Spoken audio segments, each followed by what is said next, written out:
बहुत समय पहले मथुरा नगरी में एक अत्याचारी राजा का शासन था।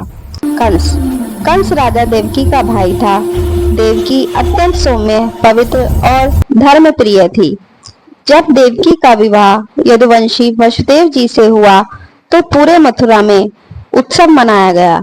शादी के बाद जब देवकी को विदा किया जा रहा था, तब आकाशवाणी हुई, हे कंस, जिस देवकी को तू हंसी खुशी विदा कर रहा है, उसी के गर्भ से उत्पन्न 8वां पुत्र तेरे मृत्यु का कारण बनेगा।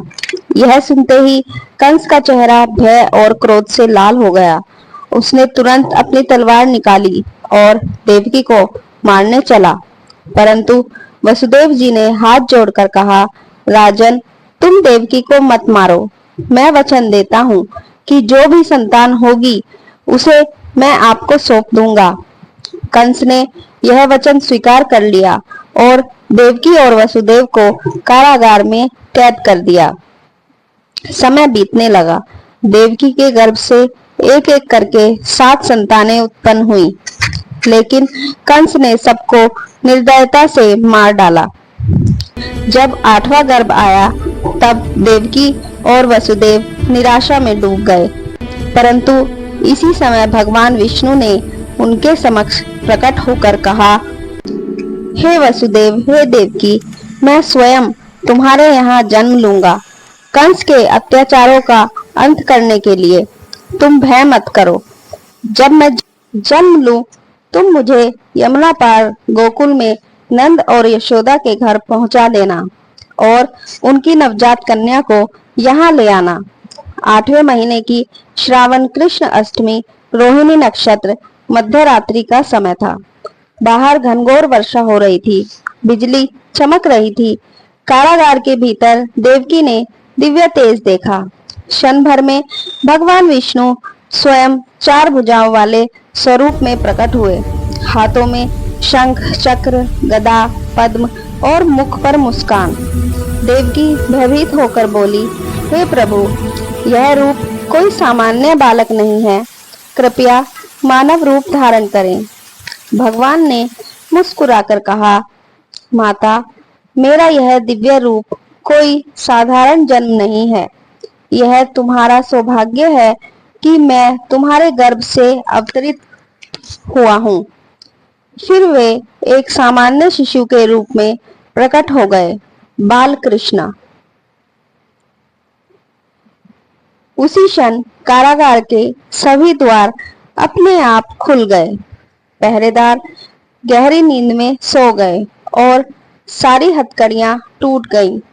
वासुदेव जी ने बालक को एक टोकरी में रखा और सिर पर उठाकर कारागार से बाहर निकल गए। रात अंधेरी थी, आकाश में बिजली चमचमा रही थी। वसुदेव जी जब यमुना नदी के किनारे पहुंचे तो यमुना मैया का जल उफान पर था। वसुदेव जी ने यमुना मैया को प्रणाम किया और जैसे ही उन्होंने पहला कदम रखा, यमुना मैया का जल 2 भागों में बट गया। वह मार्ग बन गया ताकि वसुदेव बालक को सुरक्षित पार पहुंचा सके। आकाश में सर्पराज शेषनाग प्रकट हुए और अपने फन से बालक की वर्षा से रक्षा की। वसुदेव जी गोकुल पहुंचे, जहां नंद बाबा और यशोदा मैया का घर था। वहां उसी रात एक कन्या का जन्म हुआ था। वसुदेव जी ने कृष्ण को वहां रखा और कन्या को लेकर मथुरा लौट आए। जैसे ही उन्होंने कंस को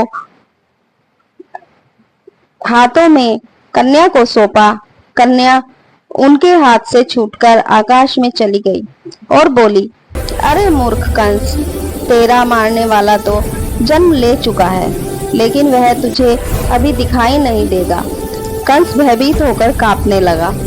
इधर गोकुल में नंद बाबा के घर आनंद ही आनंद था। सब ओर से गायें लंबा रही थी, ग्वालिनें गीत गा रही थी और नृत्य कर रही थी। यशोदा मैया अपने आंचल में बालक को देखकर हर्ष से भर गई।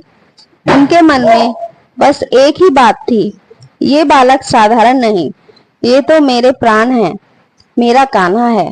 इस प्रकार श्री कृष्ण का जन्म हुआ।